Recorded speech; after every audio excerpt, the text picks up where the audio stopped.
Welcome, everybody. Today I have something so special that I want to talk about, and it is regarding creative blocks, what we do when we feel creatively uninspired, and why what we're doing is working or not working, because I want to give you the full picture of what is going on energetically that's causing you to be creatively blocked.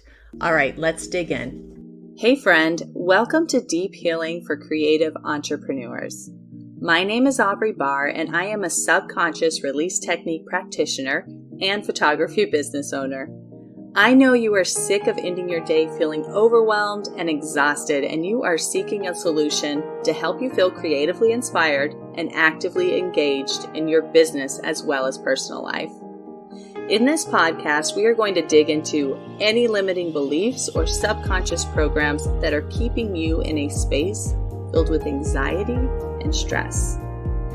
This work is not a temporary solution for your life. No, this is a complete transformation. So grab your coffee or tea and let's start you on the road to healing. And let me just say, you can do this. You are worth it. And you are meant to thrive in life and business. So let's dig in. All living creatures have this profound passion to create something. And that's probably why this topic is so huge in the world of artists and people who do create for a living.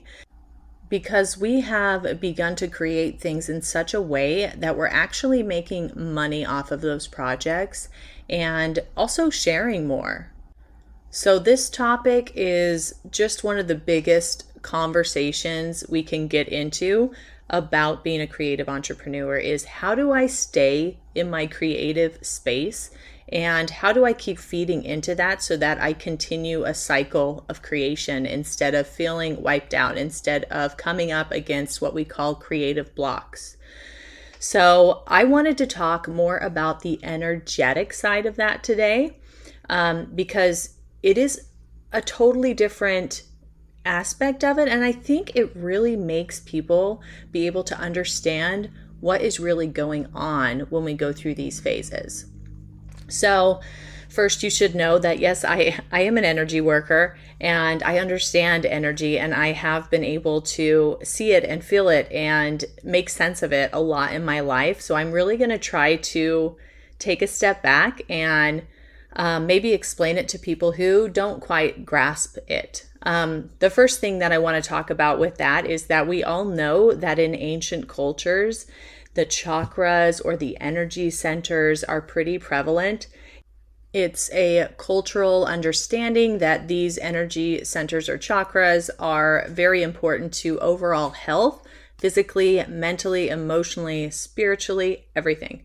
And we can see that play out in books like Dr. Emoto that wrote Hidden Messages in the Water. I think I've spoke about that before, but it's a very cool book to kind of explain energies. And it's really awesome to explain to your child why it's important to speak kindly and to listen to uplifting things and that kind of thing. So if you guys haven't checked that out, that's a great place to start to try and connect those dots behind energy and what manifests in the physical sense.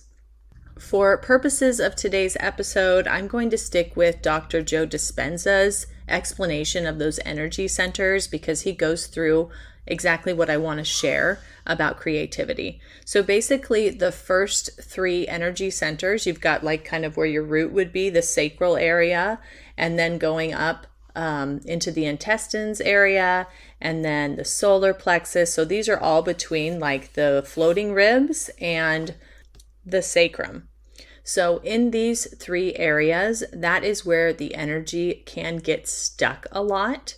And so when you are dealing with creative blocks, your energy is actually getting stuck there.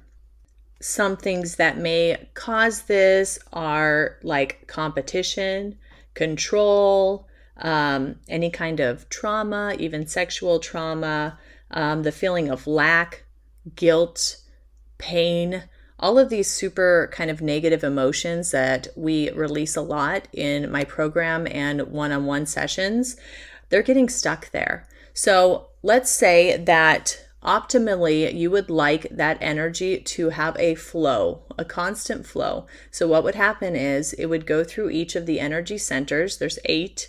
So it would continue up the body, and energy would feed on energy and feed on energy.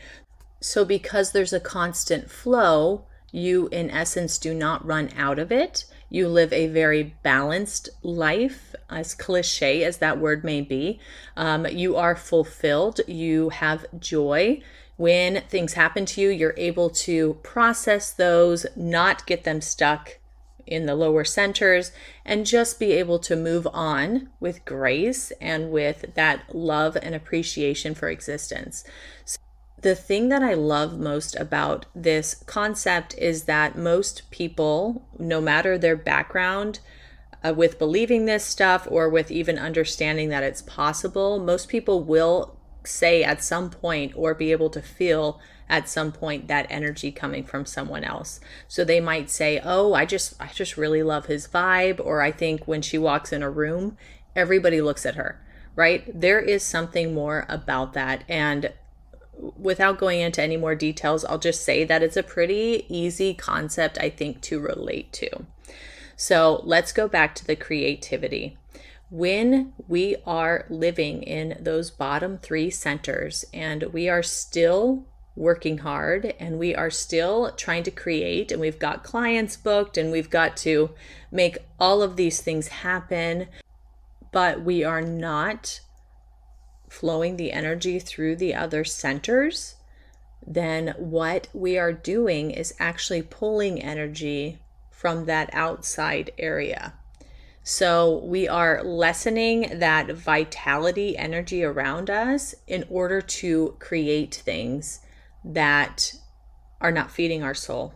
Okay, so this is a big reason why so many people will say, if you say, hey, what do you do when you feel like you have a creative block, or you just don't feel motivated to be able to, take another session, and you're turning people away just because you don't see how you can do it? People will say, well, I'll just create something for myself. Well, when we create something for ourselves, we are activating those other energy centers, and in turn allowing that flow to come back up and surround us and refill us. When you just stay in that stuck phase and you're still creating, then you have to get energy from somewhere. So where's it coming from? I'll tell you, it's coming from that last energy center that fills us with all that positive, good light and joy. You're pulling from that. One of the first things that we learn in Reiki is to be able to feel the outside energy on people. So we call it checking for vitality. So we would put our arms above somebody and bring them down slowly until we feel like it's almost like a wall. And once you get really good at it, it's very easy to feel. But basically, people who are super healthy and in a good place and, living life, like I said, balanced, their vitality will be very far from their body. Okay, so I'm talking, let's say like 4 feet above them. But when we're working with someone that is ill, which happens a lot, or maybe they have cancer or, some kind of autoimmune disease or something like that, when we go to check the vitality and where that's at, it usually is closer to the body. So to me, that's an obvious indication that they have a lot of trapped emotions and a lot of energy centers that are blocked. So I might try to work with them to release some of those in order so that they have the energy they need to fight off whatever illness they have to deal with. Okay, so now that we've covered like Energy 101 over here, I hope you guys felt that there was some importance in that, and just take what you need and apply it to your own personal understanding and beliefs in order to be able to make this work for you. In the beginning of every one of my episodes, I talk about this podcast being a place for transformation. And I don't really like the idea of band-aids or treating symptoms. I like getting down to the root cause, which is why this is deep healing and which is why I am almost incapable of small talk. I always have to kind of, well, let's dive deeper. Let's see what else we can talk about.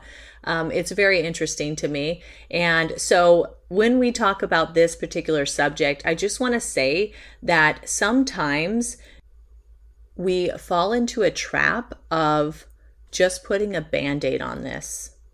And I really want you to think about that for a minute, because if you just put a band-aid on this situation, then you're not actually creating a solution, right? So next time you overwork or you get overwhelmed, I want you to think about, what can I do to kind of make my life a little more balanced?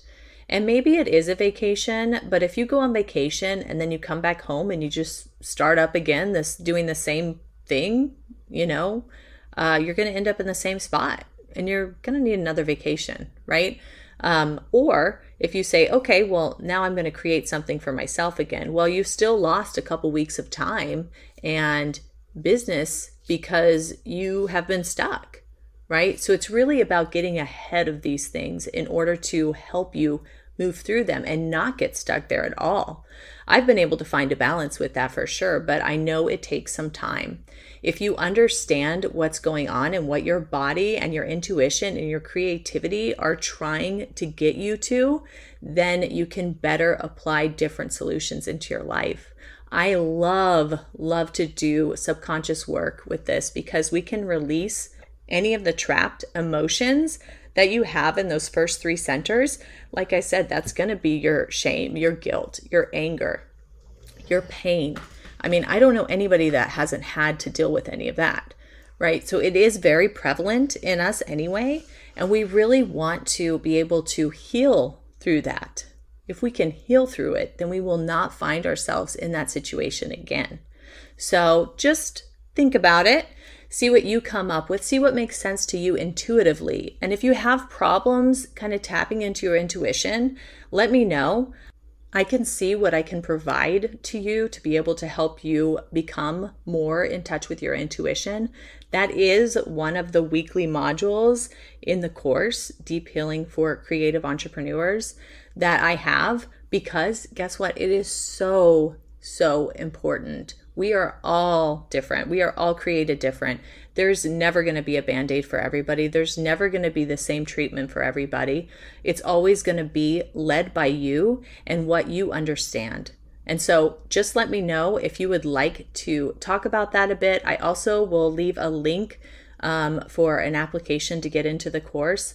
I, at this time, want to find those people that really are drawn to this type of work and want that end result of just total clarity and productivity in their business and life, not having to deal with that overwhelm, the anxiety, the stress, or any creative blocks. The fear of having to stop their business in order to be able to attend to their family life. I want those people that just have this true passion to want to get to their root causes of having these kind of feelings. So if that's you, let me know, guys. It's been a pleasure once again. I hope you guys have a fabulous weekend, and I'll see you next time. I hope this podcast spoke to you in some way. If it did, please go ahead and leave me a review and subscribe so that I know you're enjoying what you hear. And further, if you know somebody else who owns their own creative business and struggles with anything that we spoke about, please pass this on, because it is my hope that we will be able to build a community of like-minded individuals who love on each other and appreciate the many facets that make our creative business so unique. And lastly, check out the show notes to find my free Facebook community and other useful links to work with me. All right, friend, see you soon.